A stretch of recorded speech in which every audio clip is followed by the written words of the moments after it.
सहज स्वभाव पर नवल किशोरी जी को बुद्ध का दयालुता की बालुता की राशि है। सहज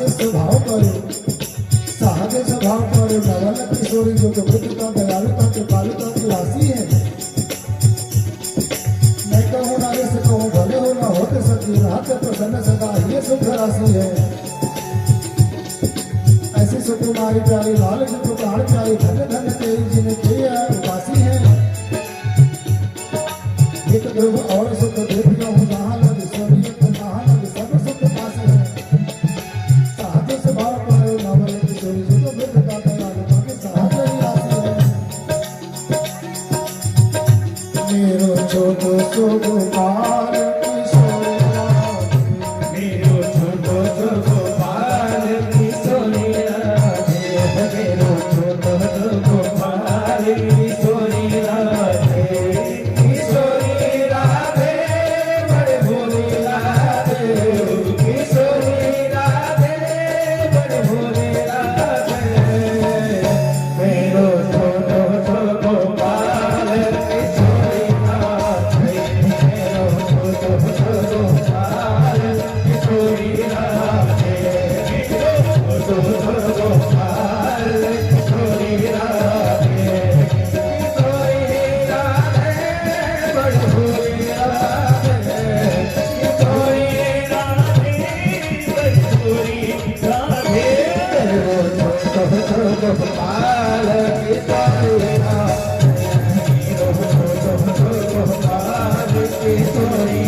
बोलो नंद के लाला की बाल कृष्ण भगवान की।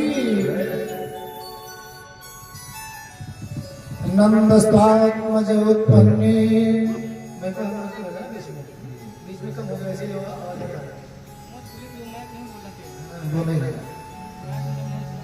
नंदस्तात्मज उत्पन्ने जाता लादो महामना आहूय विप्रान वेद ज्ञान स्नातः सुचिरलंकृता।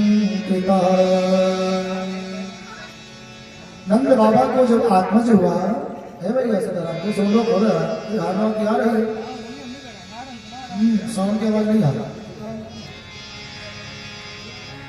नंदस्तात्मज उत्पन्ने डरावना साउंड स्पीकर खराब नहीं हुए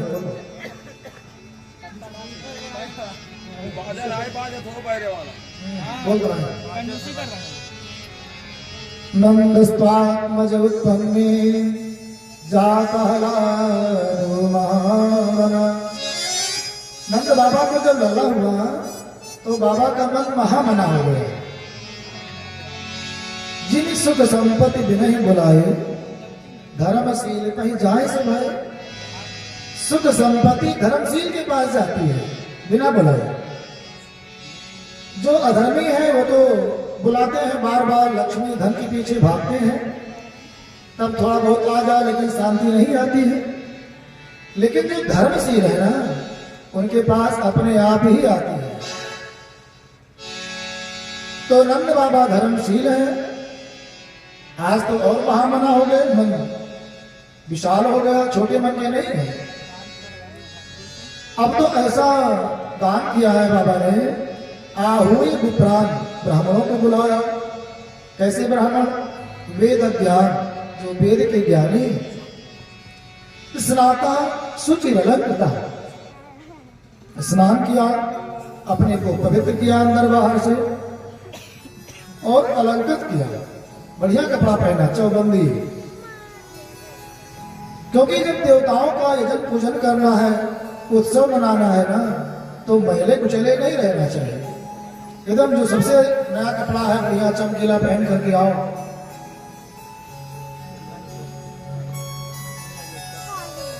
अलंकार प्रिय विष्णु। अगर भगवान विष्णु से संबंधित देवता का कोई उत्सव है तो अलंकार बहुत होना चाहिए खूब सजा हो। राम का कृष्ण का विष्णु का कोई उत्सव है उनकी मूर्ति विग्रह है मंदिर है तो अलंकार प्रिया विष्णु, ये अलंकार प्रिय अपनो सजो लोग सजाओ जितना हो सके। शिवा जलधारा प्रिय, शंकर भगवान बैरागी हैं, बस धारा दूर से गिराओ बढ़िया गिरे, उनको बड़ा अच्छा लगता है। शिवा जलधारा प्रिय, नमस्कार प्रिया भानु, श्री सूर्य भगवान नमस्कार के प्रिय हैं, उनको खूब प्रणाम करो। 12 प्रकार के नमस्कार सूर्य भगवान के हैं। ब्राह्मणा मधुर प्रिय, अब ब्राह्मण कैसे हैं? ये मधुर प्रिय है। तो मधुर प्रिय का मतलब नहीं कि दिन भर मिठाई खाते हैं, इनको मधुर व्यवहार प्रिय है, इनसे कोई कर्कश ना बोले, प्रेम व्यवहार। मिठाई भी पसंद है, ऐसा नहीं कि मिठाई कम पसंद है, लेकिन मधुर व्यवहार ज्यादा पसंद है। इसलिए जब श्री कृष्ण का जन्मोत्सव है तो आज नंद बाबा ने अपने को भी तैयार किया, सारे ग्वाल बाल ग्वालिनिया यशोदा मैया सब खूब सब धस करके तैयार हो गए। केवल तैयार नहीं किया, वाचयित्वा स्वस्तयनम जात कर्मात्मजस्य वै कारयामास विधिवत पितृदेवार्चनम तथा। वाचयित्वा स्वस्तयनम, स्वस्ति वाचन कराया। स्वस्ति न इंद्र वृद्धश्रवा, स्वस्ति नः पूषा विश्ववेदाः, स्वस्ति नस्तार्क्ष्यो अरिष्टनेमिः, स्वस्ति नो बृहस्पतिर्दधातु। सब ब्राह्मणों ने स्वस्थ, स्वस्थ माने कल्याण हो, कल्याण आशीर्वाद दो। भाई धन पाएंगे तो आशीर्वाद देंगे। पंडित जी का स्वभाव ऐसा होता है ना कि वे दिन भर मनाते रहते हैं कि हमारे जजमान खूब बड़े होंगे, बड़े होंगे तो उत्सव करेंगे तो कुछ ना कुछ मिलता रहे। बाकी और लोग तो चाहे ईर्ष्या करते हो कि हमारे पड़ोसी ना बढ़ नहीं पावे, लेकिन पंडित जी हरदम अपने यजमान को ऊंचे और उत्तरोत्तर उन्नति की ही कामना करते रहते हैं। खूब लड़का रोज बढ़े, मतलब कोई कमी ना रह जाए, क्योंकि धना धर्म तथा सुखम, जब धन होगा तभी धर्म होगा। धर्म अर्थ काम मोक्ष, ये 4 पुरुषार्थ में दूसरे स्थान पर धन आता है। तो ब्राह्मण भी प्रसन्न है, नंद बाबा को स्वस्ति वाचन आशीर्वाद प्रदान कर रहे हैं। बाबा ने कोई कसर नहीं छोड़ी। धेनु नाम न्यूते प्रादात, न्यूत माने होता है 2 लाख, 2 लाख गाय दान किया बाबा ने। ये कोई अतिशयोक्ति नहीं है, झूठ नहीं है। बाबा के पास असंख्य गाय थी। ब्रजमाने गौशाला होता है, पूरा 84 कोस का गौशाला ही तो था, और क्या था। तो जब 84 कोस का गौशाला है तो उसमें कितनी गाय रहती होगी? महात्मा जन कहते हैं 9 लाख गाय। तो अगर 9 लाख रही हो तो 2 लाख दान ही कर दिया, कौन ज्यादा कर दिया? 10। तो धेनु नाम नियुते प्रादात, 2 लाख गाय दान किया है। समलंकृता, सजा करके, सुंदर सींग को सोने से बढ़ाया, खुर को चांदी से बढ़वाया, मोतियों से मणियों से जड़ा हुआ सुंदर चादर डाला है गौ माता के ऊपर और दे दिया, ले जाओ। जहां स्वयं लक्ष्मीपति विराजमान है वहां पर ये कुछ शंका करने की आवश्यकता नहीं है। खजाने से निकालते हैं, बांटते हैं, जिन पावा राखा नहीं ताहो। कितना कोई ले लेगा भाई? इतना दान मिल रहा है तो कोई दूसरे को दे देते हैं। अंदर जाते फिर भरा हुआ है। तो इसलिए समलंकृता, अलंकृत गायों को दान किया है। तिलाद्रीन सप्त, तिल के 7 पहाड़ दान किए हैं। भैया थोड़ी बैठ चुका, 7 तिल के पहाड़ दान किए हैं। जैसे एकदम हरम की आवाज आ रही है।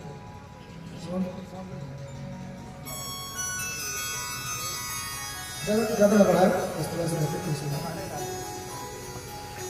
7 तिल के पहाड़ दान किए। पहाड़ मतलब होता है, हाँ ठीक है, अन्न का पहाड़ मतलब हो गया कि अन्न की राशि लगे, एक और लेने वाला हो, एक और देने वाला हो, एक दूसरे को देखना पावे, इसे अन्न का पहाड़ बोलते हैं।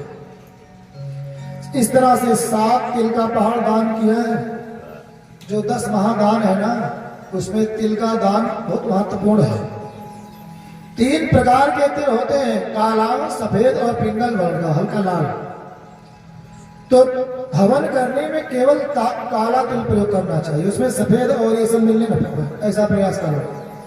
आजकल के दे देते हैं वो कबरा तिल, उनसे मत लेकर के आओ, अपना तिल केवल काला काला प्रयोग करोगे तो दोष होता है। शुद्ध काला तिल हवन में प्रयोग करें और दान के लिए तीनों तिल दान कर सकते हैं, सबका अपना अपना महत्व है। तो तीनों प्रकार के तिल दान किए।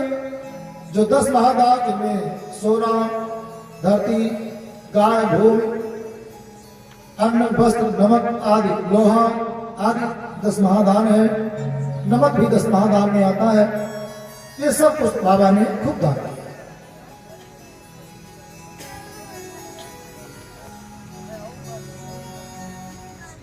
बाबा ने दान किया, दान लेने वाले आ रहे हैं, दान देने वाले, बधाई गाने वाले भी आ रहे हैं और बधाई देने वाले भी आ रहे हैं। मैया यशोदा ने आज लल्ला को जन्म दिया। जितने लोग सुन पाते हैं सब दौड़े दौड़े आ रहे हैं। गांव की यही तो विशेषता है। गांव में किसी के यहाँ कोई सुख दुख होता है जब, तो पूरे गांव वालों को लगता है कि मेरे यहाँ चाहे सुख हो चाहे दुख हो, सब लोग शामिल हो जाते हैं, भागीदार बनते हैं। गांव में, शहर में यही अंतर मुख्य है। लड़का हुआ नंद बाबा के यहाँ, सारे गांववासी समझ रहे कि मेरे यहाँ ही हुआ है। सबने सुंदर कलश धरे, अपने अपने द्वार पर सुंदर रंगोली बनाई है। दही, दूर्वा, धान का लावा, बंधनवार, कलश, केले के स्तंभ, पत्तियों के बंधनवार, ये सब ने अपने अपने घरों पर सजाए बांधे हैं और सब गोपियों ने स्वयं को तैयार किया और चल दी हैं बाबा की ओर, बाबा के घर की ओर, और आशीर्वाद देने के लिए, लल्ला का दर्शन करने के लिए आ गए। सखियां एक दूसरे को बुलाती हैं, सखी चलो बाबा के यहाँ लल्ला हुआ है। ताशिषा प्रयुंजाना चिरम पाहि इति बालके। बालक को आशीर्वाद देती है। देखो भगवान भले हैं लेकिन लौकिक रूप में आए हैं, तो भगवान को हम लोग नहलाते भी हैं, खिलाते भी हैं, आशीर्वाद भी देते हैं। किसी भी मंदिर में जाओ तो मंगला शासन होता है, स्तुति भगवान की, स्तुति में भगवान के कल्याण की कामना की जाती है। ये भक्तों का भाव है, क्योंकि साकार जब पूजा होगी तो साकार पूजा में जो संसारिक रीति है करना पड़ेगा। गोपियों ने भगवान को आशीर्वाद दिया, चिरम पाहिति बालके। दोनों बालक चिरकाल तक आनंद में रहे, दोनों बालक साथ में लिटाए गए।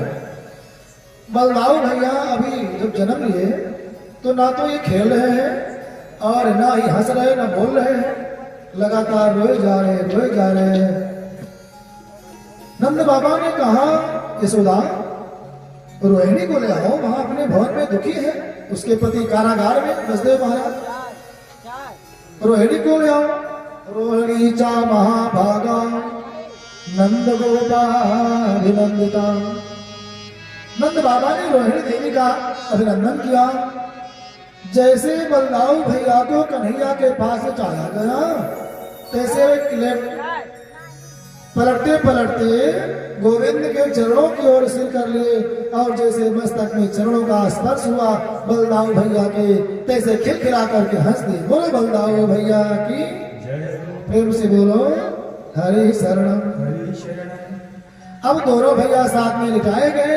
गोपियां दोनों बालकों को आशीर्वाद देती हैं और कुछ गोपियां आती हैं, अपने सखियों को बुला बुला करके ला रही हैं। एक बड़ा सुंदर सा माहौल है और उत्सव का आनंद का। चलो री सखी देखिया में प्यारे अधूरिया, चलो री सखी देखिया में प्यारे अधूरिया।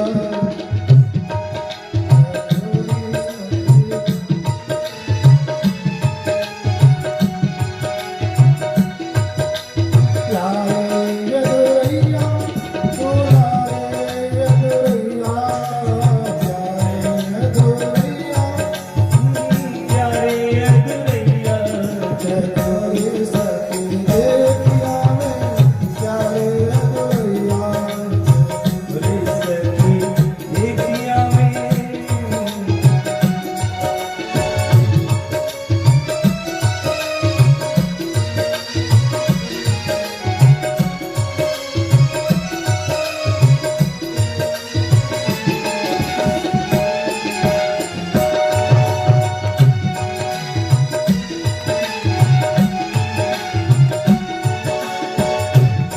दोनों बालक कैसे हैं? गोरे से है श्री बलरा, गोरे से है श्री बलदाऊ, सवरे कुंवर कन्हैया।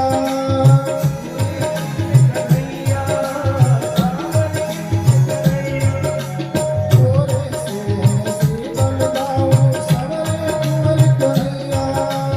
सावन कृष्ण कन्हैया, सावन कृष्ण कन्हैया। यशोदा जी के सुंदर आंगन खेलत है दो भैया।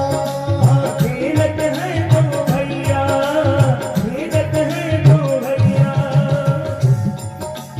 यशोदा जी के सुंदर आंगन खेलत है दो भैया। खेलत है दो भैया, खेलत है दो भैया। गोरे से है श्री बलराम, सोरे सुधर कन्हैया। चलो रे सखी देखिया प्यारे अगोरिया। चलो रे सखी देखिया चलो रे ढोलैया। चलो रे सखी देखिया चलो रे ढोलैया। नारे अगोरिया, ओ नारे अगोरिया।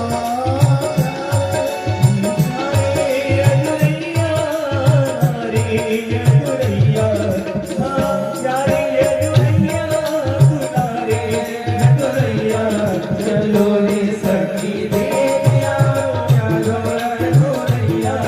चलो रे सखी देखिया चलो रे ढोलैया। चलो रे सखी देखिया।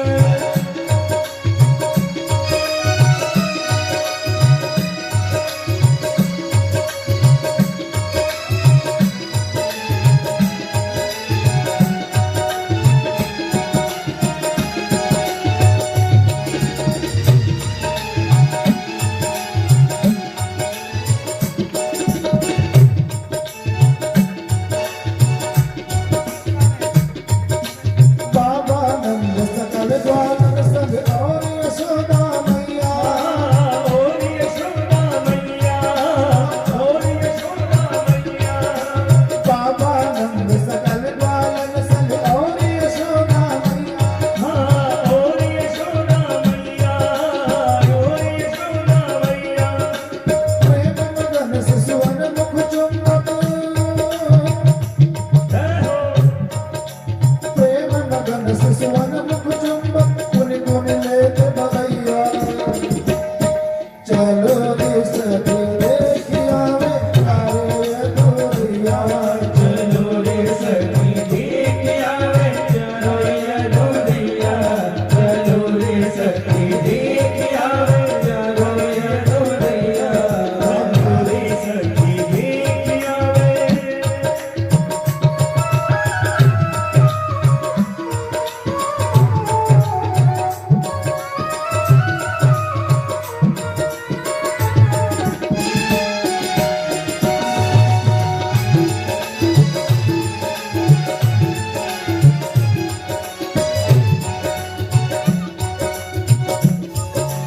आज धन्य है मातु यशोदा, धन्य रोहिणी मैया। आज धन्य है माँ यशोदा, धन्य रोहिणी मैया। आज धन्य है मातु यशोदा, धन्य रोहिणी मैया। आज धन्य है माँ यशोदा, धन्य रोहिणी मैया। धन्य रोहिणी मैया मैया धन्य रोहिणी मैया। धन्य धन्य है सब ब्रजवासी, धन्य धन्य है सब ब्रजवासी, देख नंद को छैया। धन्य धन्य है सब ब्रजवासी, नंद के छैया। चलो रे सखी देखिया में प्यारे अगोरिया।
श्री नंद बाबा धन्य ग्वालियर गैया।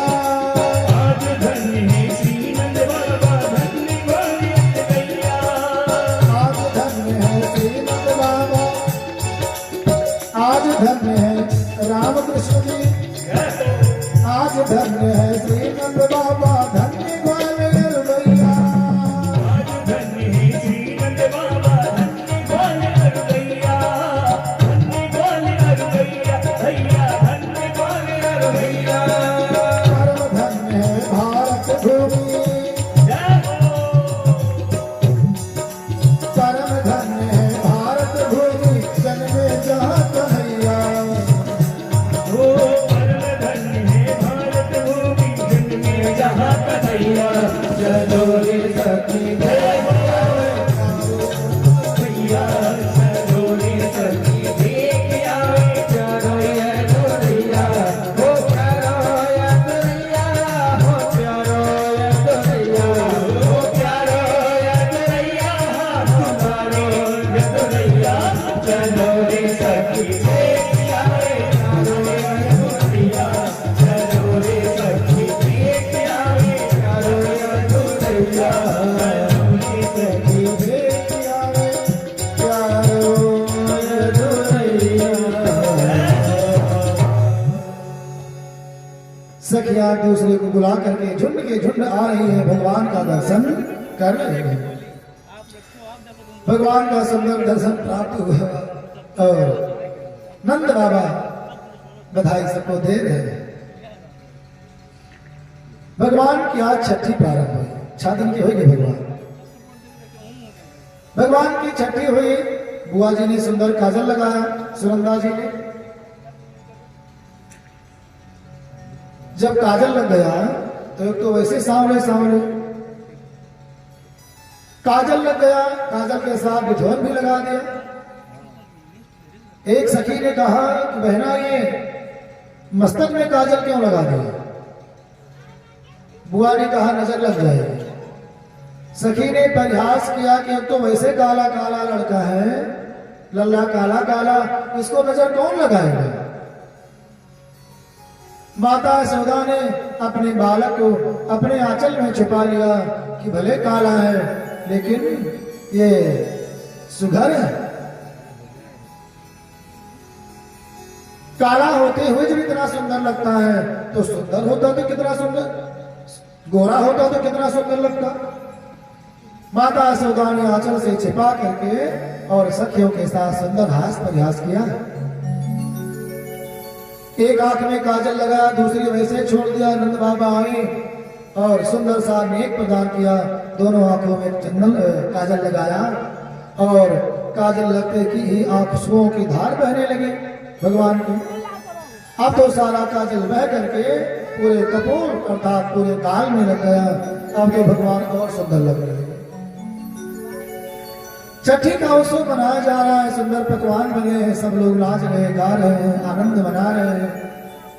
लेकिन उधर कंस के यहाँ कहाँ शांति है? वो तो अपने शत्रु को खोज खोज करके मारने में लगा है।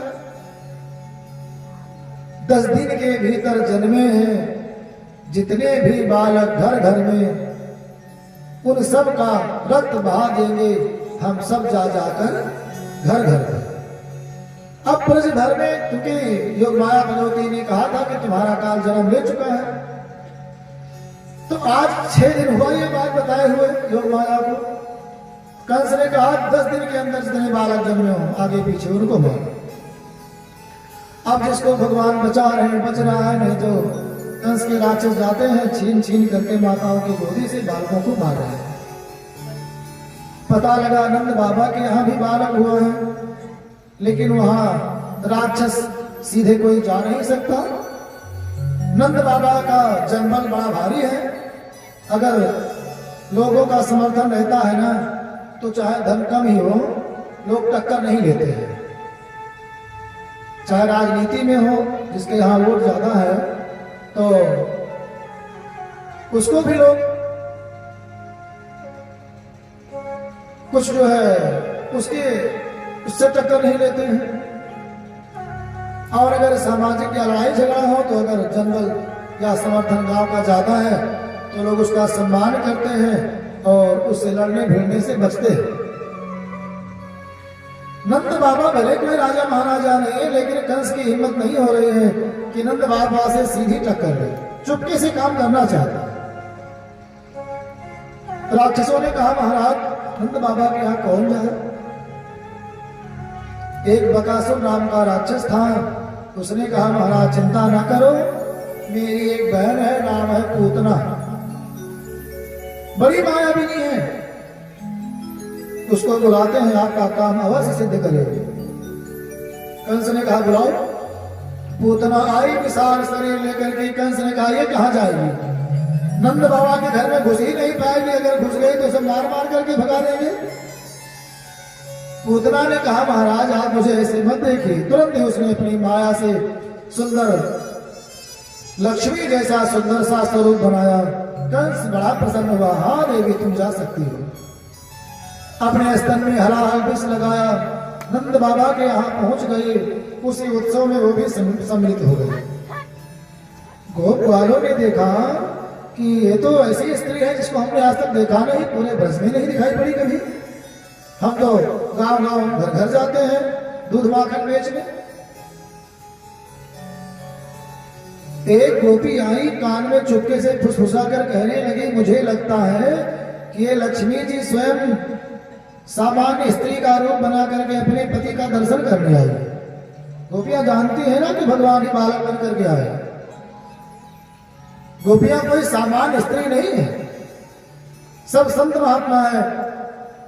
रामावतार में जब भगवान वन को जाते थे तो सब ऋषि मुनि भगवान को आलिंगन करने का मन करते थे। उनकी मनोकामना उस समय पूरी नहीं हुई। द्वापर में उन्होंने अपनी तपस्या से स्त्री का वेश बनाया और सब गोपों के यहाँ गोपियां बन बन करके आए और भगवान का आलिंगन प्राप्त किया। तो सब जानते हैं यही भगवान है। इसलिए गोपी ने कहा कि हे सखी ये अवश्य ही गोप्य श्रियम दृष्ट निवागता पतिम, ये अवश्य ही अपने पति को देखने आई है, ये लक्ष्मी है। पूतना सुंदर मुस्कुराती है। वल्गु स्मितापांग विसर्ग वीचिते, वल्गु स्मिता मटक करके चलती है, हल्का हल्का मुस्कुराती है, सुंदर पान खाए हुए है और अपनी दृष्टि से सबको मोहित करते हुए उसी में सम्मिलित हो गए। नंद बाबा तो चले गए कंस के यहाँ वार्षिक कर देने के लिए। हर साल अपना टैक्स जो अनाज पानी होता था तो जमा करना पड़ता था। आज 6 महीने अपना वार्षिक कर देने के लिए नंद बाबा पहुंच गए कंस के यहाँ। कर दे दिया, सोचा मेरे मित्र श्री वसुदेव जी बड़े दुख में है, आओ थोड़ा भेंट कर ले। वसुदेव जी से मिलने गए, हाल चाल हुआ। एक दूसरे ने एक दूसरे का हाल चाल पूछा, अपना हाल किसी ने नहीं बताया। नंद बाबा ने कहा वसुदेव जी आपको 7-8 पुत्र हुए, कोई भी जीवित नहीं रहा। एक कन्या 8वें संतान के रूप में हुई, 7 दिवंगता, वो भी आकाश में चली गई, मैंने सुना है। आप बड़े दुखी हैं, चिंता ना करो, भगवान सब दुख दूर करें।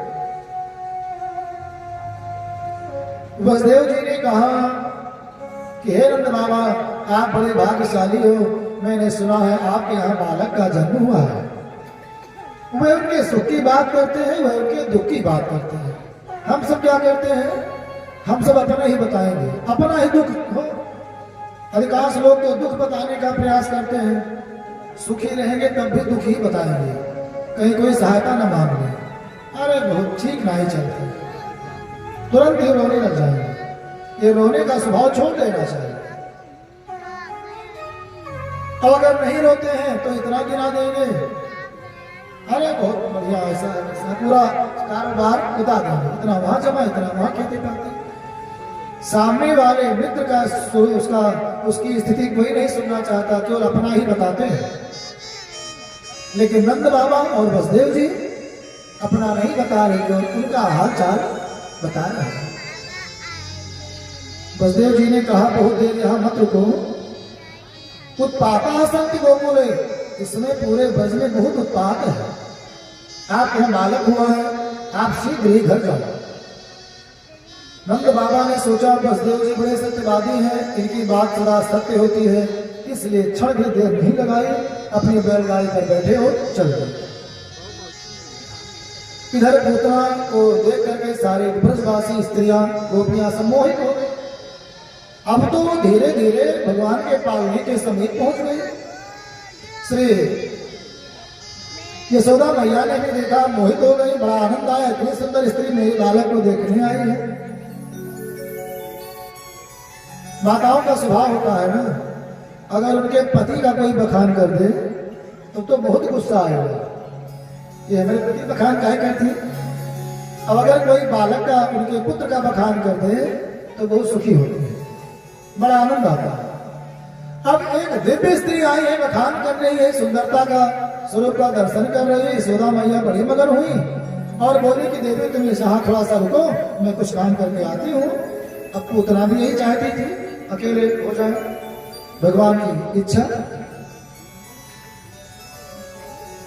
पूतना ने जरा सा मौका देखा और पहुंच गई भगवान के पालने के समीप। भगवान ने देखा ये पूतना दुष्ट राक्षसी मेरे पास आ रही है। भगवान ने अपने नेत्रों को बंद कर लिया। महात्माओं ने यहाँ सैकड़ों भाव दिए हैं पूतना की आंख बंद करने का। भगवान ने नेत्र बंद करके मानो पता लगाना चाहा कि मेरे बाल स्वरूप का दर्शन करने आई है, इसका कोई ना कोई पुण्य अवश्य होगा। नेत्र बंद करके पता लगाया तो पता लगा कि ये तो राजा बलि की पुत्री है। जब मैं छोटा सा बालक बनकर गया था तो इसके मन में इच्छा हुई कि काश ऐसा बालक मेरा भी होता और इसको मैं स्तनपान कराती। लेकिन जब भगवान विराट रूप में हुए, उसके भाई का सारा धन ले लिया, बलि महाराज को बांध दिया, तो उसको गुस्सा आया। ऐसा बालक होता तो जहर पिला करके मार डालती। भगवान ने मन ही मन कहा तुम्हारी दोनों इच्छा पूरी करेंगे। आज पूतना की दोनों इच्छा पूरी करने के लिए भगवान तत्पर है। तो दूध भी पिलाने आई है, जहर भी लगा के आई है। भगवान ने नेत्र बंद करके उसके पुण्य का पता लगाया।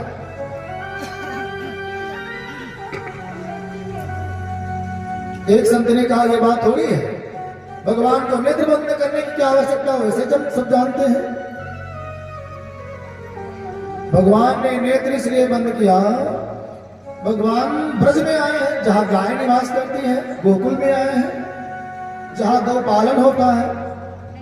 देखो जितने यादव वंश है, यदुवंशी, सब क्षत्रिय है। अपने इस क्षेत्र में शूद्र कोई नहीं है। शूद्र कहते हैं जो अनसिविलाइज्ड हो, जिसको रहने खाने पीने का सहूर ना हो, अज्ञानी हो। शूद्र का तात्पर्य होता है अज्ञानी अथवा सेवक। नंद बाबा क्षत्रिय वंश के हैं, वृष्णि वंशी, यदुवंशी सब यादव लोग हैं, सब राजा हैं, कोई छोटे मोटे हैं नहीं। तो नंद बाबा के जो साथी हैं, इन्होंने अपना वैश्य कर्म चुन लिया, दूध आदि का व्यापार करने लगे। तो व्यापार करना वैश्य कर्म है। कोई जाति से, जन्म से जाति होती नहीं, कर्मों से जाति बनती है। हम पंडिताई नहीं करते थे तो हमें कोई पंडित कहता था। जब पंडिताई करने लगे तब तो पंडित कहते हैं। हम कहीं शहर जाते हैं, लोहे का व्यापार करते हैं, तो जो नहीं जानते वो यही कहते हैं भैया लोहार खेल चला जाओ, है ना। तो जो काम से पहचाना जाता है तो वो उसकी जाति उस काम से होती है। दूध बेचने वाले, गाय पालन करने वाले गोपाल, ग्वाल, गोपाल का ही तद्भव ग्वाल होता है।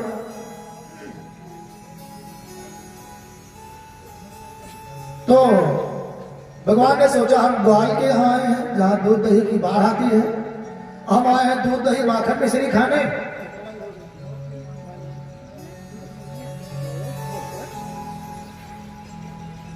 अब यहाँ छठी का दिन है, आधी जहर पीने के लिए मिल रहा है। तो मानो भगवान ने आंख बंद करके भोले बाबा का ध्यान किया कि बाबा आपने समुद्र मंथन में जहर पिया था, जहर पीने की आदत है आपकी, आप आकर के जहर पी लेना। अब पूतना के स्तर में अगर दूध होगा तो हम दूध पी लेंगे। मानो इसलिए अपनी आंखों को बंद किया। भगवान भोले बाबा आए भी, आगे श्लोक में भी कहेंगे श्री सुखदेव जी। एक ने कहा नहीं, ये बात नहीं है, भगवान के नेत्र तो अपने आप ही बंद हुए। नेत्रों ने सोचा कि मेरे पटीदार लोग इस पूतना की आंखों में शोभा पा रहे हैं। भाई भगवान की आंख और पूतना की आंख दोनों का नाम आंख है, तो भाई भाई हुए ना, बंधु बांधव पटीदार हुए। भगवान की आंखों को शर्म आ गई, लज्जा आ गई कि एक हम हैं जो भगवान के साथ में रहते हैं और ये हमारे पटीदार लोग बताओ पूतना नामक राक्षसी की शोभा बढ़ा रहे हैं। इसलिए मारे शर्म के यहाँ भगवान की आंखें बंद हो गई कि भगवान कहीं ऐसा ना जान जाए कि इन्हीं घर के लोग पूतना के साथ भी आए हैं। दिल्ली में रहते हैं आप और कोई आपके गांव का भाई पटीदारी का वहां चोरी करते पकड़ा जाए और पुलिस पकड़ लेकर जा रही हो तो आप आंख बचा करके छिपने का प्रयास करेंगे कि लोग ये ना जान जाए कि नहीं गांव का चोर महाराज जेब काटे है ना। तो अगर कोई बड़े पद का आदमी होगा तो उससे खोज करके भीड़ में घुस करके मिलेंगे और सबसे बताएंगे भैया हमारे गांव का है। तो भगवान के नेत्र लज्जित होकर के स्वयं ही बंद हो गए कि भगवान को पता न चले कि नहीं घर कर। अनेकों भाव महात्माओं ने बताया। भगवान ने सोचा, भगवान के नेत्र इसलिए बंद हुए कि इस बाल घातनी पूतना बाल घातनी रुद्रासना के बालकों को मारती है, उनके रक्त पीती है, यही काम उसका है। पूतना माने पूतना, पूत माने पवित्र अथवा पुत्र। तो जो पवित्र ना हो, जिसका हृदय पवित्र ना हो, तो जिसका हृदय पवित्र नहीं होता है उसे भगवान देखना तक नहीं चाहते, दर्शन देना तो दूर की बात है। तो पूतना ये पवित्र नहीं है, इसलिए इसका मुख देखना अपराध है। अथवा पूत को पुत्र को पूत इसलिए कहते हैं कि पुत्र का अर्थ होता है पू और त्रा, इसमें दो शब्द है। तो पू कहते हैं नरक को और त्रा माने त्राण रक्षा। जो अपने पिता अपने पूर्वजों को नरक जाने से त्राण करता है, बचाता है, रोकता है, उसे पुत्र कहते हैं। पुम नाम नरकात् तारयति त्रायते असौ पुत्र। जो अपने पिता आदि को नरक जाने से बचावे वो पुत्र है। और उसे पुत्र का तद्भव रूप है पूत। तो पूत माने पवित्र। जो छोटा सा पुत्र होता है, बालक होता है, वो बड़ा पवित्र होता है। उसके अंदर कोई छल कपट ईर्ष्या द्वेष नहीं रहता है। वो तो बाल भाव भगवान का सुंदर स्वरूप होता है। तो इसलिए उसको पूत कहते हैं, बहुत पवित्र लड़का है। तो जो पूतना, जो पूत को रहने नहीं देती, पूत को मारती है, ऐसे इस दुष्ट का मुंह देखना पाप है। इसलिए भगवान ने अपना नेत्र बंद कर लिया। सैकड़ों कारण हैं, बताने लगे तो 3 घंटा इसी में लगेगा सबकी व्याख्या करने में। भगवान ने अपने आंखों को बंद कर लिया, जो भी उनकी इच्छा रही हो। पूतना आई, जैसे कोई मूर्ख व्यक्ति जहरीले नाग को रस्सी समझ करके उठा ले, उसी प्रकार पूतना उस कालों की काल बालक के स्वरूप भगवान को एक सामान्य सा बालक मान करके और अपनी गोद में उठा लिया।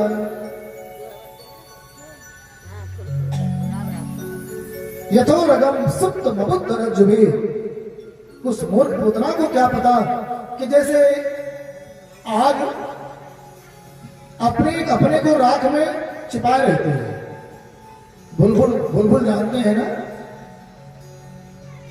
कौरा जलाते हैं माताएं तो आग को छाप देती हैं कि सुबह उठे तो फिर उसमें आग बनी रहे। तो जैसे राख की ढेरी आग को छिपाए रहती है, ऐसे भगवान ने उस बालक के स्वरूप में अपने समस्त शक्तियों ऐश्वर्य को छिपाए रखा है। और पूतना को क्या पता कि तो कालों के काल है। पूतना ने भगवान को उठाया, अपने स्तन को भगवान के मुंह में दे दिया। पहले तो सामान्य अवस्था में पी रहे थे, उसके बाद प्राण ही समम रोष समन्वितम पिबत। अब रोष अर्थात रुद्र भगवान का आह्वान किया और भगवान बोले बाबा आए। पूतना के प्राण समेत खींचना प्रारंभ कर दिया भगवान ने। अब तो हल्की हल्की पीड़ा होने लगी। सोचा छोटा सा बालक है, कैसे दूध पीता है।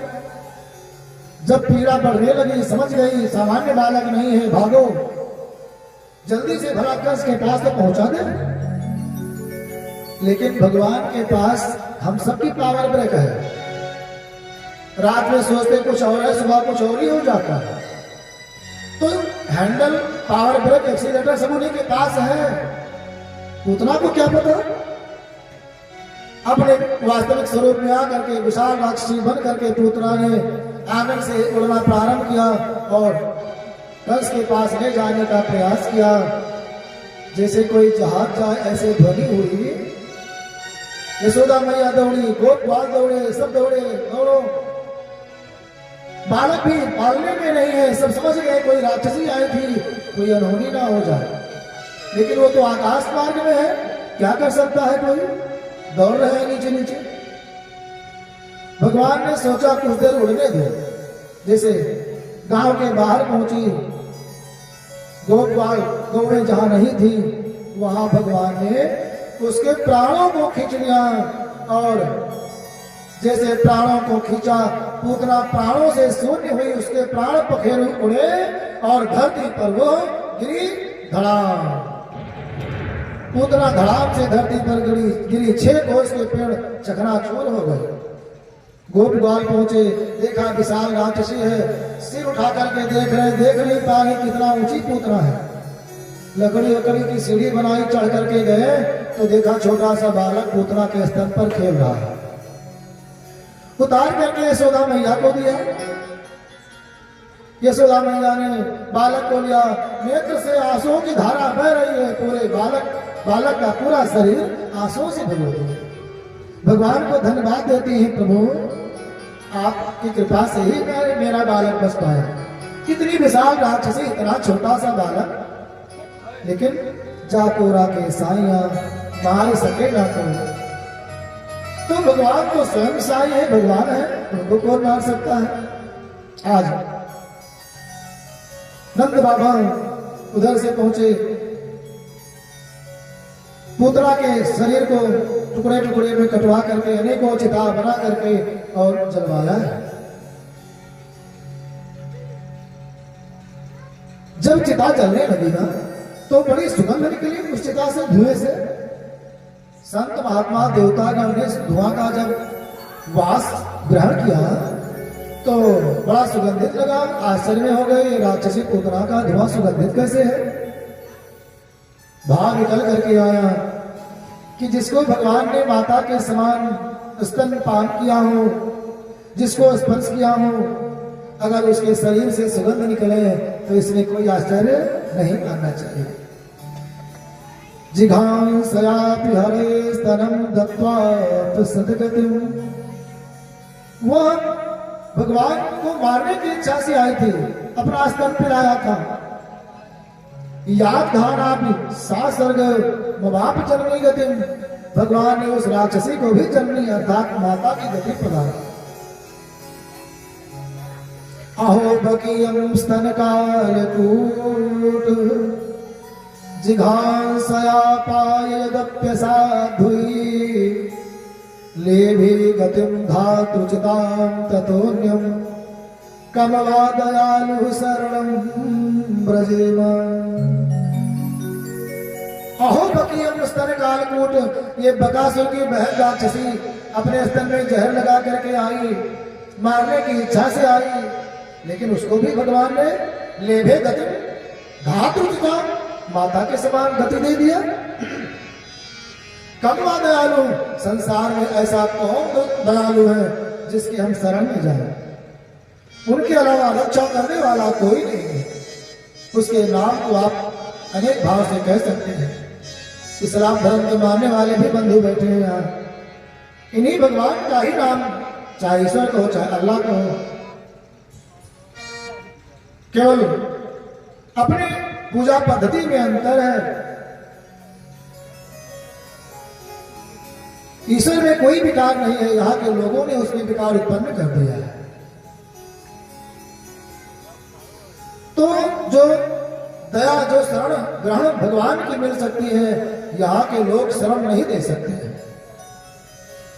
यहाँ के लोग शरण देंगे कुछ देर के लिए, जरा सा दूर हुए, उसके बाद आपके ऊपर क्या वज्रपात होता है बचा नहीं पाएंगे। बॉडी गार्ड लोग बगल में खड़े रहते हैं, हत्या हो जाती है, कोई बच पाया? इसलिए सदैव अगर किसी का वरद हस्त है, हाथ है, तो केवल ईश्वर का हाथ है, वही सबका रक्षक है। कम वा दयालु शरणम भजेम, ऐसा दूसरा कौन दयालु है जिसकी हम शरण में जाएं? केवल एक शरण है, वो श्री कृष्ण है, परमात्मा है, गोविंद है, श्रीमन नारायण। प्रेम से बोलो हरि शरणम। हरि शरणम। किधर माता यशोदा अपने बालक को लाई, गोदी में बैठाया, गौमूत्र से, गो दही दूध घी, जो गाय के 5 वस्त्रें हैं, दूध दही घी मूत्र गोबर, इन 5 से भगवान को नहलाया है, पंचगव्य बोलते हैं। उसके बाद भगवान का ही नाम लेकर के भगवान की रक्षा करते हैं। इंद्रियाणि ऋषिकेशः प्राणानारायणोऽवतु श्वेतदीपपतिश्चित्तं मनो योगेश्वरोऽवतु। मेरे बालक की रक्षा, मेरे बालक की इंद्रियों की रक्षा ऋषिकेश करे। ऋषिकेश भी भगवान का नाम, मतलब भगवान की ही रक्षा भगवान के नामों से होती है। इसका मतलब क्या है पता है? राम से बड़ा राम का नाम। भगवान ने तो जिसके पास पहुंचे उसको तारा, उसका कल्याण किया, लेकिन राम तो हजारों हजारों लोग को तार रहा है, हजारों हजारों लोग का कल्याण कर रहा है। इसलिए मानो भगवान ने दिखाना चाहा कि मेरा नाम मुझसे बड़ा है, मेरी रक्षा भी वही करता है। श्वेतदीपहृदिस्थितम् कृष्णगर्भस्थो बुद्धिमात्मानं भगवान पुरा। खेलते हुए गोविंद रक्षा करें, क्रीडंतं पात गोविंद शयानं पात माधव। सोते हुए माधव रक्षा करें, चलते हुए वैकुंठवासी रक्षा करें, बैठे हुए श्री लक्ष्मी नारायण रक्षा करें, खाते हुए यज्ञ भगवान रक्षा करें। ये जो श्लोक है ना, ये बालक अगर बीमार हो तो इनको पढ़ देने से अवश्य ही उसकी रक्षा होती है। कैसा भी कोई बाधा हो, बीमारी हो, तो इससे अवश्य रक्षा होती है। ये कवच है, माता ने अपने बालक का कवच बना दिया मंत्रों को पढ़ पढ़ करके। फिर गौपुच्छ से, गाय के पूंछ से बालक को झाड़ा लगाया। गाय के पूंछ से अगर बालक को हवा कर दिया जाए तो नजर, टोना, रोग बाधा नष्ट हो जाती है। गाय का पिछला भाग बड़ा पवित्र माना गया है। विप्रश्याम गवाम पृष्ठम, ब्राह्मण का चरण पवित्र होता है। मुंह से अगर कटुवचन भी बोल रहे हैं तो चरण पवित्र होता है। गाय का पिछला भाग पवित्र होता है, इसलिए पूंछ पकड़ करके गौदान करते हैं। योग नाम हृदय, योगियों का हृदय पवित्र होता है। कबीर बचा, कवियों की वाणी बड़ी पवित्र होती है। स्त्री का मुख पवित्र होता है, घोड़े का मुख पवित्र होता है, और अग्नि का मुख पवित्र होता है। अग्नि, घोड़ा और स्त्री, इन तीनों का मुख पवित्र माना गया है। इसलिए बछड़े के पूंछ से, गाय के पूंछ से माता ने बालक को रक्षित किया है, और उसके बाद में सुंदर सजाया और पलने में बैठा दिया। ठीक किया। बोलो बाके बिहारी लाल की जय। पालने में पौधाया सुंदर चंदन का पलना है, और सुंदर श्रृंगार किया, पीला वस्त्र पहनाया, सुंदर मुकुट भी लगा दिया है। काजल तो लगा है बिठवन के साथ में, अब तो माता यशोदा अपने बालक को देखती है, सोचती है कहीं नजर न लग जाए, अपनी ही दृष्टि हटा दी। चंदन का है पलना रेशम की लागी डोर, चंदन का है पलना रेशम की लागी डोर, वृंदावन में झूला झूले नटवर नंद किशोर। चंदन का है पलना रेशम की लागी डोर, चंदन का है पलना रेशम की लागी डोर। झूला में पलना झूले नटवर नंद किशोर। चंदन का है पलना, चंदन का है पलना रेशम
के चली भरी खुशी अति भारी कहाँ चल करेगी महिमा भारी के चली भरी खुशी अति भारी कहाँ चल करेगी महिमा झूला किनारी सारी नगरी देखे हो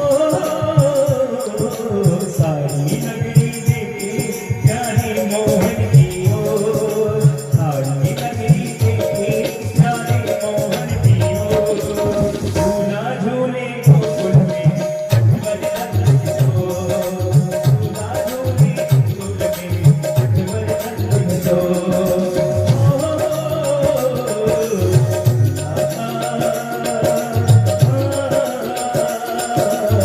चलता है बदला एक कबीला की डोर चलता है बदला एक कबीला की डोर झूला झूले अकबर नंद किशोर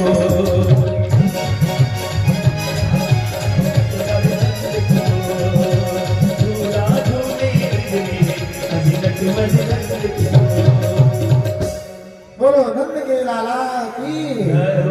सुंदर पल्ला पड़ा है और माता झूला झुला रही हैं।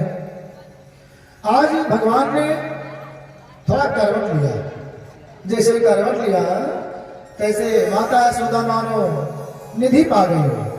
उनको लगा मेरा लल्ला स्वस्थ है, अपने आप करवट ले सकता है। अब तो फिर उत्सव मनाया गया, हर बात पे उत्सव। गोप वालों को बुलाया गया, सबके साथ मिल करके सुंदर पकवान बने। आज पलना को बाहर रख दिया गया था धूप में। देखा धूप ज्यादा है तो बैलगाड़ी के नीचे पल्ला रख दिया छाप दे करके। अब कंस के द्वारा भेजा हुआ एक राक्षस आया जिसका नाम था सकटासुर। वो बैलगाड़ी में प्रवेश होकर भगवान को कुचलना चाहता था।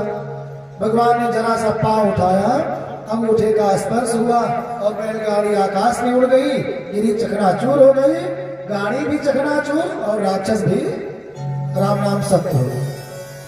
भगवान ने सकटासुर का वध किया। सब लोग आश्चर्यचकित हो गए, इतनी बड़ी बैलगाड़ी आकाश में कैसे उड़ गई।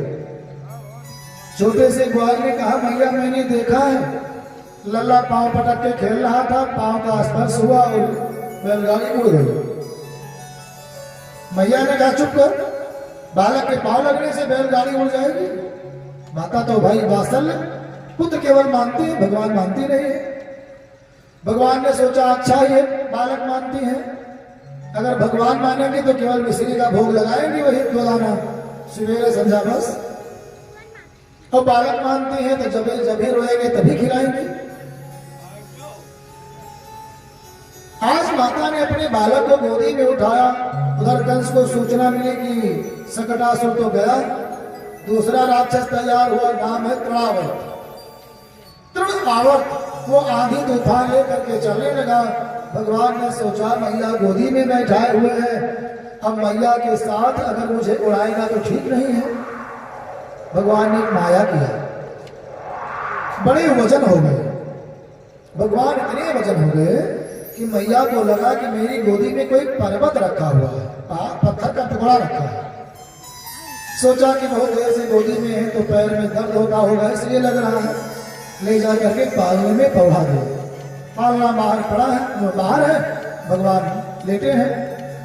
तब तक सबने देखा मथुरा की ओर से बड़ा तूफान आ रहा है, बादल काले काले हो गए, सारे पेड़ पौधे उखड़ते हुए आकाश में उड़ रहे, सब डर गए। माता यशोदा लल्ला की ओर दौड़ी, तब तक झोंका ऐसा आया कि माता को पालने से दूर कर दिया। माता को दूर कर दिया, पालने के पास किसी को नहीं पहुंचने दिया। उस राक्षस तृणावर्त ने भगवान को उड़ाया और लेके चला गया आकाश में। गोप ग्वाल उड़ने लगे, आंधी के प्रभाव से कोई कुएं में गिर रहा, कोई दीवार से टकरा रहा, कोई पेड़ों से टकरा रहा है। सारा ब्रजमंडल ऐसा लगा मानो प्रलय आ गया है। भगवान आकाश में उड़े, देखा मेरा ब्रज दुखी है। उस राक्षस जो अदृश्य था, भगवान ने उसका गला ऐसा दबाया कि उसकी श्वास रुक गई और प्राण पखेरु उड़ गए, मर करके धरती पर गिरा। बोलो श्री बांके बिहारी लाल की जय। भगवान ने तृणावर्त का भी राम नाम सत्य किया। अब भगवान 1 वर्ष के हो गए। 1 वर्ष के हुए। आज गर्गाचार्य जी महाराज घूमते घूमते श्री वसुदेव जी के कहने से पहुंच गए नंद बाबा के यहाँ। नंद बाबा ने देखा ज्योतिष के अधिष्ठाता श्री गर्गाचार्य जी आए हैं। चरणों को धोया, आसन दिया, बोले महाराज आप आ गए हो तो मेरे पुत्र का नाम ग्रहण कर दो। 1 साल का हो गया, अभी नाम नहीं रखा गया। अनेकों उत्पाद होते रहते हैं, इसलिए नामकरण का अवसर ही नहीं मिला। गर्गाचार्य जी ने कहा देखो अगर मैं नाम करूंगा तो कंस को संदेह हो जाएगा, इसलिए मुझसे मत कराओ। नंद बाबा ने कहा चुपके से होगा। गौशाला में चुपके से सुंदर स्वच्छ किया गया स्थान और संक्षिप्त रूप से विधि विधान करके श्री गर्गाचार्य जी ने नामकरण संस्कार कर दिया। जो हम लोग जब तक दान पुण्य पूजा पाठ करते हैं, अपने सामान्य से घर में करने से जितना करते उतना फल मिलता है। यही चीज अगर शिवालय में की जाए तो 1000 गुना फल, नदी के तट पर किया जाए तो 1,00,000 गुना फल, और गौशाला में अगर किया जाए तो अनंत गुना फल की प्राप्ति होती है। इसलिए नंद बाबा अक्सर गौशाला में ही जब तक किया करते थे। तब तो भगवान आए हैं। भगवान गोकुल में केवल इसीलिए आए हैं क्योंकि वहां गाय ज्यादा था। भगवान गाय को बहुत प्रेम करते हैं। जिसके यहाँ गाय है उसके यहाँ ऐसे छोटे मोटे उपद्रव आते हैं, गौ माता रोक लेती है और पूरे परिवार की रक्षा होती रहती है। लेकिन लोग गाय रखना नहीं चाहते, आखिर रहते हैं, करते सब कुछ है। गाय नहीं है तो 1 घंटा सोने को पा जाते हैं, यही लाभ है। अगर गाय रख ले तो जल्दी उठना पड़ेगा, यही तो समस्या है। क्योंकि जल्दी सोएंगे नहीं, 3 बजे तक मोबाइल चलाएंगे, तब 9 बजे तक सोएंगे तो गाय कब खिलाए पिलाएंगे। सुंदर सुंदर गाय लोगों ने छोड़ दिया है। चलो बछड़ा आपने छोड़ दिया, कोई काम नहीं है, लेकिन गाय तो रख सकते थे। लेकिन आजकल के लोग अपने माता पिता को छोड़ देते हैं, गाय तो बहुत दूर की बात है। लोगों के अंदर स्वार्थ इतना भर गया है कि इसे सबसे सावधान रहना चाहिए। कुछ भी कर सकते हैं, हाँ, एक हाथ बचा करके चलना चाहिए। कोई भी हो, जैसे सोने के घड़े में जहर भरा हो, बाहर से बड़े सुंदर बंदर, अब अंदर उनके स्वार्थ भरा पड़ा है। जो आपको बहुत अच्छे लगते हो उनसे कुछ एक बार स्वार्थ का टकराव है तो परीक्षा ले लेगा। जब उनका नुकसान होता होएगा ना, तब पता लगेगा कितने कैसे है। तो इसलिए गाय पालना नहीं चाहते। भगवान केवल गौशाला दे करके ब्रज में जन्म लिए हैं। मथुरा में गाय थी नहीं, सोचा यहां नहीं रह पाएंगे, भाग गए गोकुल। जब भगवान गर्भावस्था में थे देवकी मैया के, तो कंस 2 बार मारने आया। देवकी के तेज से कंस नहीं मार सका, तो जब भगवान बालक रहते कंस मार पाता। लेकिन वहां गाय थी नहीं, शहर है। चले आए गोकुल, यहाँ गायों के साथ बछड़ों के साथ आनंद लेते हैं। गौशाला में सुंदर व्यवस्था करके नामकरण संस्कार हुआ। जब नामकरण प्रारंभ किया तो श्री कृष्ण भगवान को रोहिणी मैया लेकर बैठी है और बलदाऊ जी को यशोदा मैया। मतलब स्वार्थ नहीं है कि हमारा लड़का है तो हम ही खिलाएंगे, हम ही सेवा करेंगे। दूसरे के बालक की सेवा करने में ज्यादा आनंद आता है। गांव में देवरान जेठान होती हैं, घर में किसी के बालक है तो सभी देवरान जेठान सब मिलकर सेवा करती रहती है। और शास्त्र का नियम भी है, अगर कई भाई हैं, 2-3 भाई हैं, 4 भाई हैं, भाइयों में किसी के अगर लड़का है तो समस्त भाइयों को पुत्रवान अपने को मानना चाहिए। तो इसलिए सब देवरानी जेठानी मिल करके सुंदर सेवा करती है। कोई किसी को लगता नहीं कि मेरा है कि पराया है। इसलिए रोहिणी मैया ने कन्हैया को लिया, यशोदा मैया ने बलदाऊ भैया को लिया। अब तो श्री गर्गाचार्य जी महाराज पहचान गए, बोले अयम ही रोहिणी पुत्रो, जो रोहिणी माता ने बालक ले रखा ये बड़ा है और इसका नाम होगा राम इति आख्यास्ते, इसका नाम होगा राम। रमति योगी राम हृदय असौ राम, ये अपने भक्तों के योगियों के सबके हृदय में रमण करेगा, इसलिए इसका नाम राम होगा। बलाधिक्यात् बलम विदुः, परम बलशाली होगा, इसलिए इसका एक नाम बल भी होगा। दोनों मिलाकर के लोग बलराम बलराम कहा करेंगे।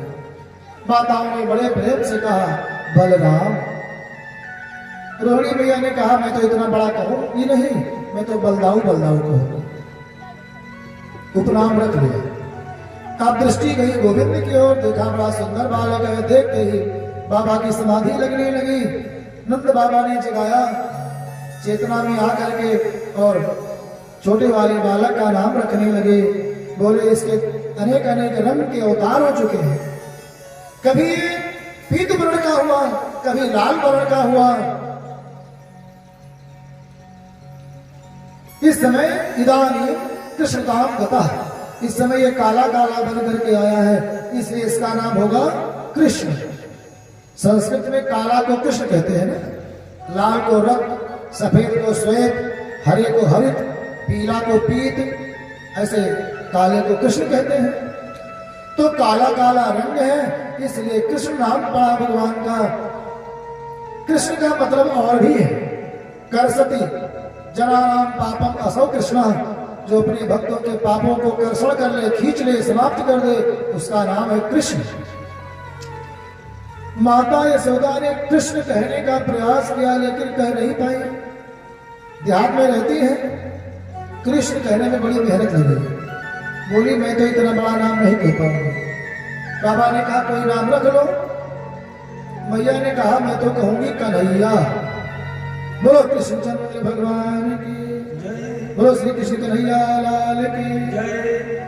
बाबा ने कहा अच्छी बात है, बालक का उपनाम तो रखना ही चाहिए, बड़े बालक का नाम नहीं लेना चाहिए। आत्मनाम गुरु नाम नामाति कृपणस्य च श्रेयस्कामो न गृह्णीत चेष्टापत्य कलत्रयो। अपना नाम नहीं लेना चाहिए, बार बार अपन नाम ना लियो। अरे हम फलाने वही फलाने, लोग जूते सिरा ठोक देते ना। अपना नाम बहुत आवश्यक हो तब पुकारना चाहिए।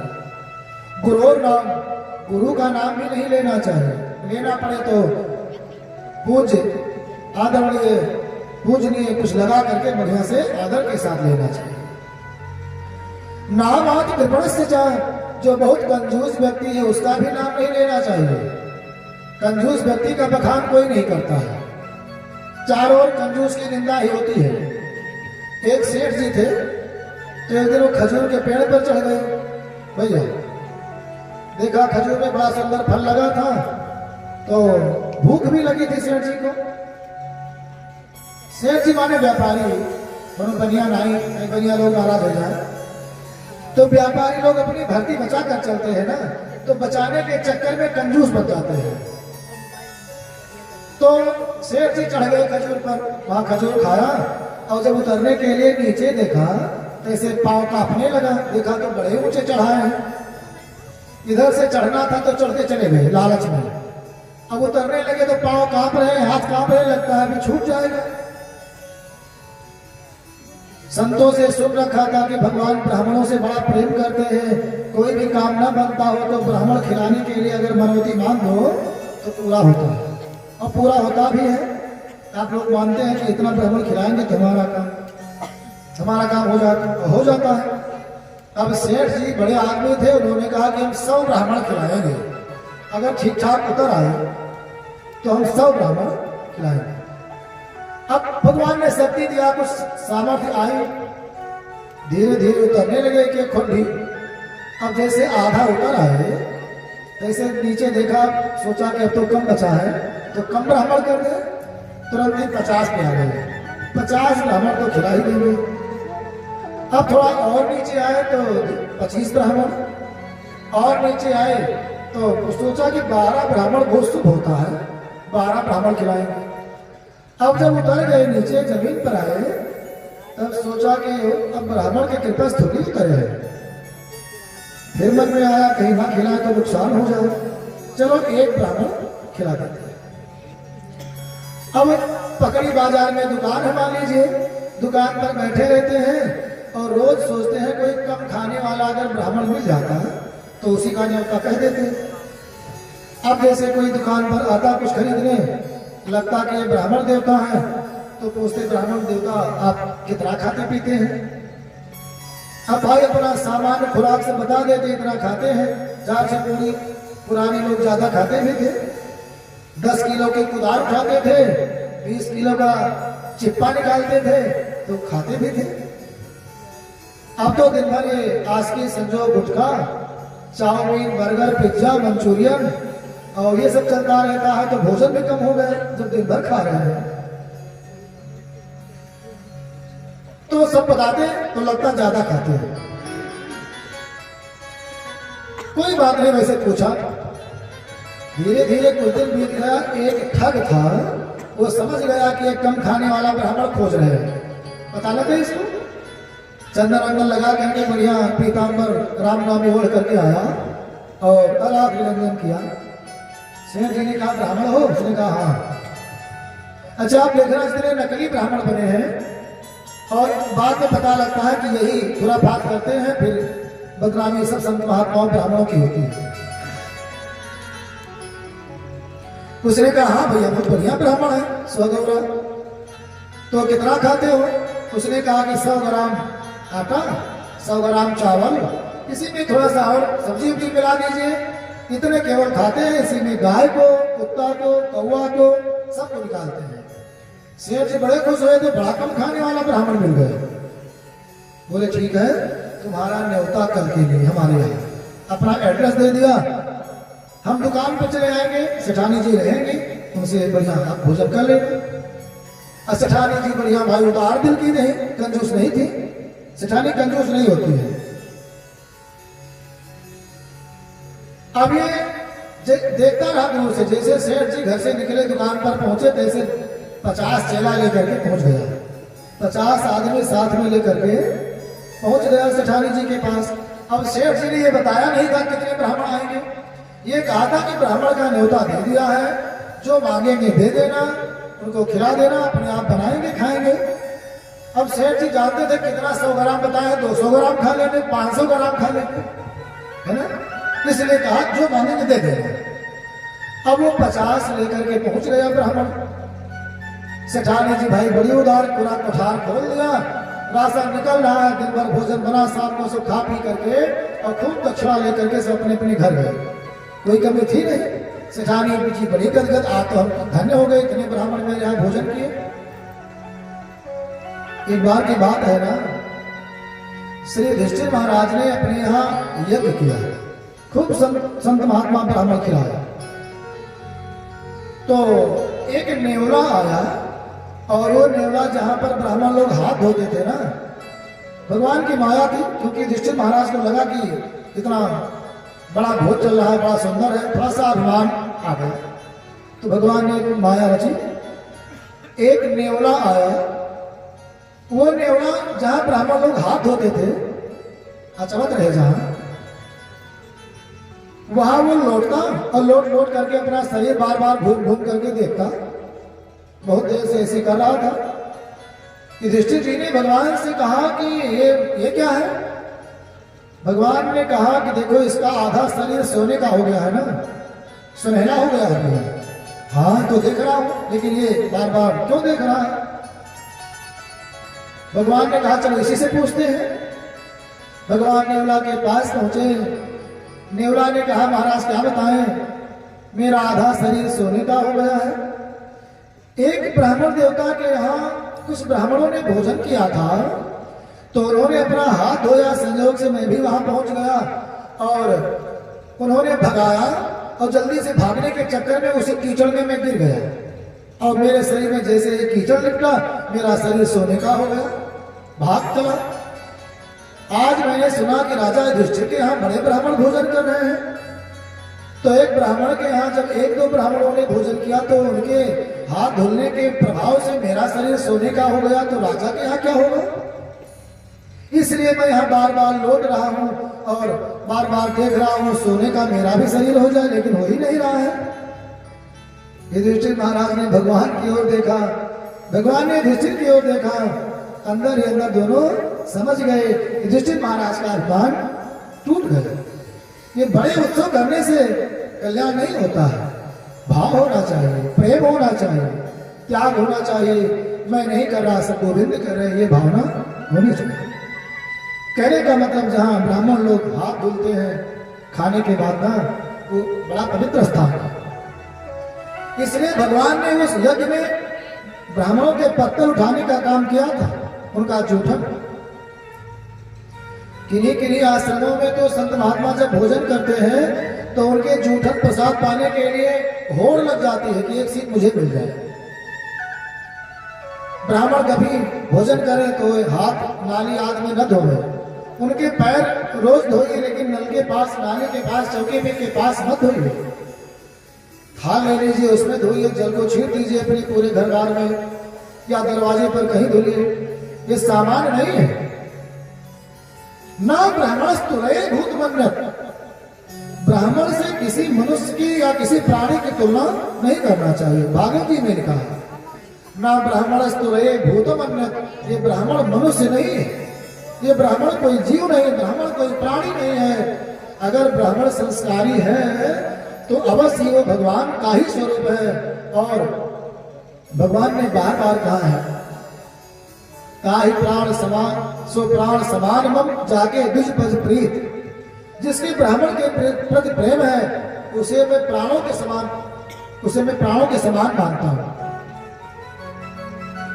विप्रवंश के अस प्रभुताई अभय होई जो इन्हें डराई, भगवान ने कहा। ब्राह्मण को जो डरता है वो संसार में किसी को नहीं डरता है। और ब्राह्मण किसी का नुकसान करते नहीं, अपने धर्म कर्म में लगे रहते हैं, अपनी संस्कृति सभ्यता बचाने के लिए, अपने धर्म के लिए वे कुछ भी कर सकते हैं। इसलिए ब्राह्मण को कभी सामान्य जीव, सामान्य प्राणी नहीं मानना चाहिए। अब भाई जो ब्राह्मण कर्म से गिर गए हैं, जो अनैतिकता करते हैं, अत्याचार करते हैं, मदिरापान करते हैं, मांसाहार करते हैं, नशा पत्ती करते हैं, मार काट करते हैं, उनकी बात हम नहीं कर रहे हैं। लेकिन संस्कारी ब्राह्मणों की सेवा करना चाहिए।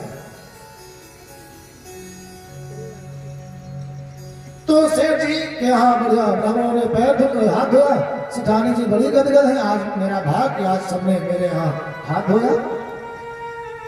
सायंकाल हुआ, दुकान बढ़ा करके सेठ जी पहुंचे, देखा बड़ा दोना पत्तल छितराया है, बिखरा पड़ा है। बोले ये सब इतना कहाँ से है? सिठानी जी ने कहा देखो बड़ा सुंदर, सब ब्राह्मण आए थे, चंदन लगा लगा करके 150 थे, सब खूब खिलाया। अब तो सेठ जी माथा ठोकने लगे, मैंने इतना कम खाने वाला ब्राह्मण खोजा, बताओ 100 को खिला दिया तुमने, और क्या दिया? बोली कि एक एक असर पे सबको दक्षिणा दिया है। अरे यार तुमने तो बर्बाद कर दिया। ब्राह्मण का पता जानते थे, पहुंच गए उसके यहाँ, और वो ठग भी चतुर, ठग ब्राह्मण था वो, अपना तो ब्राह्मण नहीं था वो ना। वो जानता था सेठ जी आएंगे। उसने कहा जल्दी एक काम करो, मैं मरने का नाटक करता हूं, तुम बैठकर रो। अब श्वास रोक करके चारपाई पर पड़ गया उत्तर बुढ़वारी, चादर उड़ा दिया। पत्नी जोर जोर से रोने लगी, पता नहीं किस नाश काटे के यहाँ भोजन करके आए हैं, उसने जहर मिला दिया, हमारे पति देव मर गए, अब मैं जा रही हूँ थाना रिपोर्ट करूंगी, अब मैं मुकदमा करूंगी। तब तक सेठ जी पहुंचे, चिल्ला रहे थे, सेठ जी डर गए। अगर इसने परिवाद किया, मतलब मुकदमा किया, तब तो जो गया वो तो गया ही, और देना पड़ेगा। बोले देवी चिंता ना करो, तेरे ही बरखी के लिए जो धन लगे मुझसे ले लो, और मेरे यहाँ ही भोजन किए थे, जहर नहीं मिला था, क्या खा लिया भगवान जाने। अब 2000 और दे करके आए। बोलो बाकी बिहारी लाल की जय। तो जो कंजूसी करता है उसको कोई प्यार नहीं करता है, इसलिए कृपणता नहीं करना चाहिए, मित में तो होना चाहिए। मित माने सीमित, लिमिट, और अमित माने अनलिमिट, बिना सीमा के। तो मित व्यय होना चाहिए, अनावश्यक खर्च से बचना चाहिए, लेकिन कंजूस और कृपण नहीं होना चाहिए। तो आत्म नाम अपना नाम नहीं लेना चाहिए, गुरु का नाम नहीं लेना चाहिए, नाम आत्म कृपणस्य, जो बहुत कंजूस है उसका भी नाम नहीं लेना चाहिए। श्रेष्ठ कामो ना गृहीत, अगर कल्याण चाहते हो तो अपने बड़े लड़के का नाम और अपनी पत्नी का नाम भी नहीं लेना चाहिए, इसलिए कोई उपनाम रख लेना चाहिए। माता यशोदा ने कन्हैया नाम रख लिया, सुंदर दान दिया नंद बाबा ने, गर्गाचार्य जी महाराज भी धन्य हुए और अपने स्थान को प्रस्थान किया। भगवान के अनेकों नाम हैं, भगवान के जैसे जैसे काम होते गए वैसे वैसे नाम होते गए। पहले गुण के अनुसार नाम रखे जाते थे। दोनों बालक धीरे धीरे बड़े होने लगे। जानुभ्याम सहपाणिभ्याम रंगमाणो विजरतु। भगवान अब जानुभ्याम सहपाणिभ्याम, जान माने घुटना, पाणी माने हाथ, अब घुटनों और पांवों के बल चलने लगे भगवान, बकैया बकैया। अब तो बड़ा आनंद है, बालक चलने लगा, हंसने लगा, थोड़ा थोड़ा बोलने भी लगा है।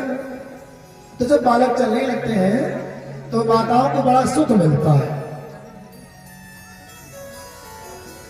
तो सुख तो मिलता है कि मेरा बालक चलने लगा। अब अगर खड़ा होने लग गया तो सुख का पारावार। जब बालक खड़ा होता है तो आनंद की सीमा नहीं रहती है।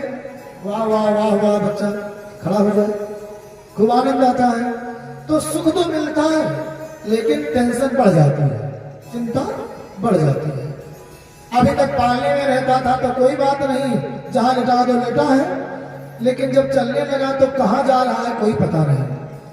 अब भगवान क्या करते हैं, तावंग्रियुग्ममनुकृष्य सरीसृपन्तौ घोष प्रघोष रुचिरं व्रजकर्दमीषु। तावंग्रियुग्म अनुकृष्य सरीसृपन्तौ, सरकते सरकते सरकते सरकते भगवान कहाँ पहुंच गए दोनों भाई, ब्रज कर्दमेश। कर्दम माने कीचड़, जो ब्रज का कीचड़ बहता था, मतलब मुख्य नाली गई थी, उस नाली के पास पहुंच गए और खिसकते खिसकते झम से उसी में गिर पड़े। पूरा शरीर कीचड़ से लथपथ हो गया। भगवान ने सोचा मेरे जो भक्त हैं उनके चरणों से निकला हुआ ये पानी है, मानो उसका अपने शरीर में लगाने के लिए भगवान कूद पड़े। ब्रज के रमेश उस कीचड़ में लथपथ हो गए। दोनों माताएं देख रही हैं। सोचा कुछ देर पड़े रहने दो इसे, लेकिन जब रोने लगे, अभी तो बोल तो पाते नहीं है। बाला नाम रोदनम बला, बालकों का केवल एक बल है, रोना। वे रो सकते हैं, बस वही उनकी शक्ति है, उसी के बल पर चाहे जो करवा ले। बाला नाम रोदनम बला। अब भगवान दोनों भाई रोने लगे। दौड़ी दौड़ी दोनों माताएं गई। श्री सुखदेव भगवान कहते हैं, तन्मातरो निज सुतौ घृणा सुमंतो। तन्मातरो, मातरो माने दोनों माताएं, द्विवचन है। दोनों माताएं गई, दोनों बालकों को उठाया और अपने हृदय से लगा लिया। ये नहीं देखा कि कीचड़ लगा हुआ है। माताओं का यही तो स्वभाव होता है। अगर नंद बाबा जाते तो ऐसे उठाते, दूर से पकड़ते, दूर दूर रखते और लाते यशोदा मैया को दे देते। शरीर में नहीं लगने पाता। पिता लोग दूरी, जब बालक हंसता है तब ज्यादा दुलारते हैं, जब रोता रहता है तो माता की गोद में पटक देते हैं। माताओं ने बालकों को स्नान कराया। माताओं को लगा पंकांग राग रुचिरा उपगुह्य दोर्भ्याम। पंकांग राग, पंक माने क्या होता है? पंकज नाम सुना है? पंकज माने कमल। तो पंकेश जाते, पंक जा माने जन्म होना, जो पंक में जन्म ले मतलब कीचड़ में जन्म ले, वही पंकज। तो पंक का मतलब होता है कीचड़। वो कीचड़ माताओं को लगता है कि अंगराग है, पंकांगराग, अंगराग माने चंदन। बालक के शरीर में जो कीचड़ लगा है वो कीचड़ माताओं के लिए चंदन के समान प्रिय है। इतना प्रिय होता है बालक का शरीर माता के लिए। तो वो अंगराग समझ करके उपगुह्य दौड़ान अपने हृदय से लगा लिया और दोनों बालकों को माता ने स्नान ध्यान कराया और सुंदर सजाया। धूसर धूरी भरे हरि आए,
नंद बाबा भी उठा लेते हैं और माता यशोदा भी पूरा आनंद बालक का ले रहे हैं। दत्वास्तनम पद्मतोस्म मुकुम निरीक्ष्य, माता ने अपना स्तन दे दिया, दूध पिलाने लगी। दूध पिलाते पिलाते माता को ऐसा लगा कि ये बहुत देर से दूध पी रहा, कि ज्यादा ना हो जाए। अब ये स्नेहा प्राप्तम की, जिससे ज्यादा प्रेम करो उसके प्रति बड़ी शंका बनी रहती है। अब मन में शंका आ गई कहीं अपचना हो जाए। भगवान ने दूध छोड़ दिया, जोर की जमाई लिया, जैसे जमाई लिया सारा संसार भगवान के मुंह में दिखाई पड़ने लगा। माता यशोदा भयभीत हो गई, अपनी आंखों को बंद कर लिया। भगवान ने मानो बताना चाहा, मैया मैं तुम्हारा दूध अकेले थोड़ी पी रहा हूँ, तुम्हारे दूध के द्वारा मैं सारे संसार का पेट भर रहा हूँ, इसलिए माता आप धन्य हो। भगवान चलने लगे। आज चलते चलते कहाँ पहुंच गए? गौ माता के पास पहुंच गए। लंबी लंबी सींग थी, दोनों भाई पहुंचे, एक एक सींग पकड़ करके झूला झूलने लगे। गौ माता ने कुछ देर तो ऐसे ऐसे अपना किया, बहुत देर हो गई, बस गौ माता खड़ी हो गई। अब दोनों बालक लटके हैं सींग पकड़े हुए। दोनों माताएं देख रही हैं, दृष्टि बराबर रखती हैं। दोनों भाई चिल्लाने लगे, मैया मैया। दौड़ी दौड़ी दोनों माताएं गई और कुदाल लेकर के आई। बोली और जाओ गौ माता के पास, कहो तो गैया मैया सीधी है। लोग कहते नहीं है, अरे भैया बहुत सीधा एकदम गाय है। गाय सरलता सज्जनता की पर्याय है, गाय बड़ी सीधी सरल होती है। तो बोली गैया मैया कहो तो सीधी थी, नहीं तो एक लात लगा दी तब तुम्हारी अकल ठिकाने आ जाती। श्रृंगार दृष्ट श्रृंगाग्नि दृष्ट जलध्वज गंड के भ्या, किसे किसे बचाना पड़ता है मैया को? श्रृंगाग्नि, श्रृंग से गौ माता के सिंहों से बचाना पड़ रहा है, बार बार पहुंच जाते हैं। अग्नि, चूल्हा जल रहा है, बच्चों को आग बड़ी प्रिय लगती है ना, चाहे चूल्हा जलता हो चाहे दीपक जलता हो, ये पकड़ने का प्रयास करते हैं। और बच्चे वो लेकिन चूल्हे से लुकाठी निकाल लेते हैं, इसे लुकवाई करते हैं। तो बच्चों को आग बड़ी अच्छी लगती है लेकिन जल भी जाते हैं। तो माता अग्नि से बचावे कि पानी से? दृष्ट, कुत्ता आ गया, उसका छोटा सा पिल्ला आ गया, उसको पकड़ लेते हैं, उसके मुंह को खोलते हैं, उसका दांत गिनते हैं। अब उसके दांत से बचाना पड़ता है, शास्त्रों का निर्देश भी है।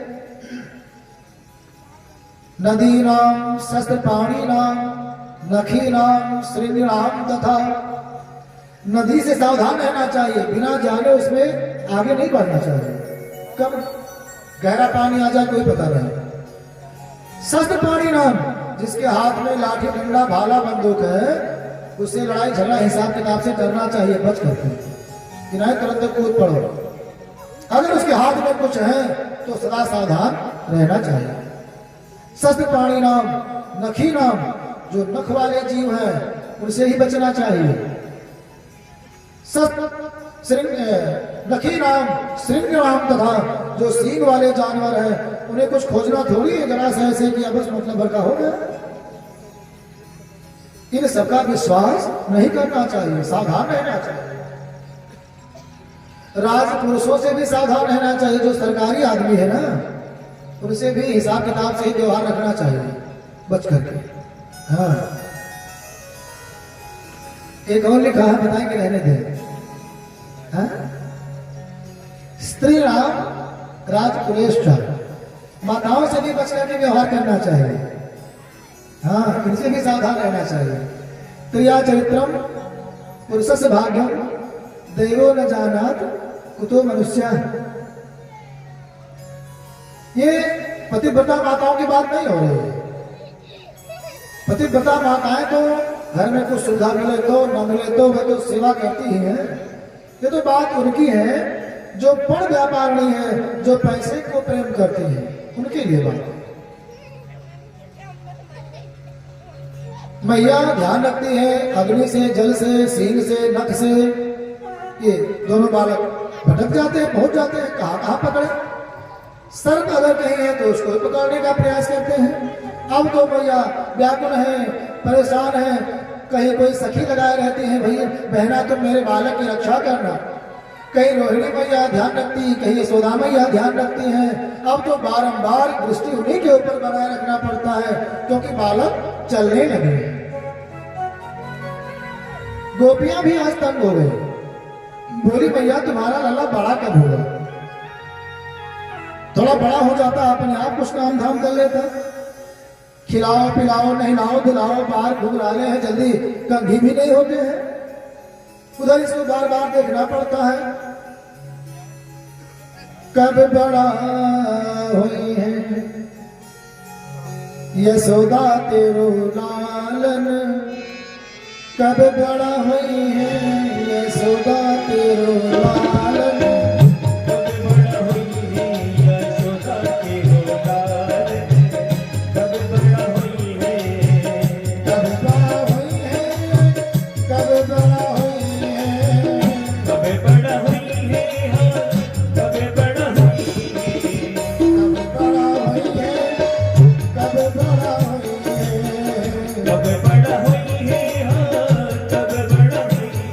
यशोदा तेरो लालन।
पकवान और मिश्री चिरौंजी पकवान और मिश्री चिरौंजी हो मिश्री चिरौंजी हो मिश्री चिरौंजी मेरा पकवान और मिश्री चिरौंजी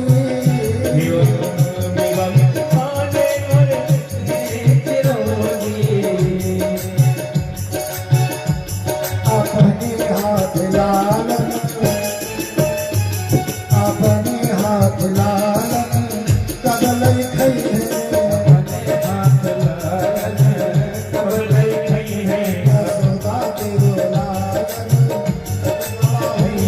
यशोदा तेरो लालन कब बड़ा हुई है कब बड़ा हुई है हो कब बड़ा हुई है कब बड़ा हुई है हो कब बड़ा हुई है यशोदा तेरो लालन कब बड़ा हुई है यशोदा तेरो लालन कब बड़ा हुई है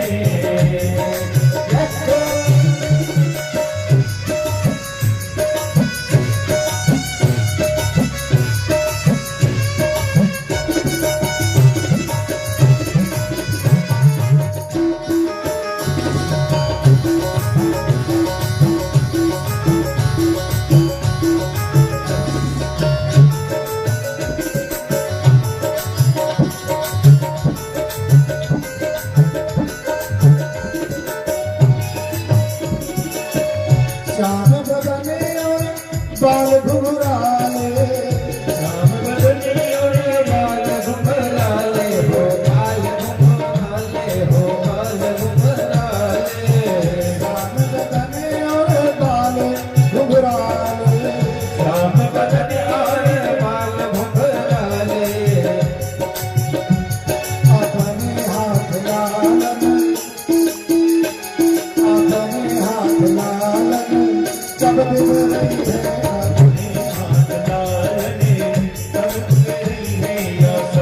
तेरो लालन कब बड़ा हुई है यशोदा तेरो लालन कब बड़ा हुई है यशोदा तेरो लालन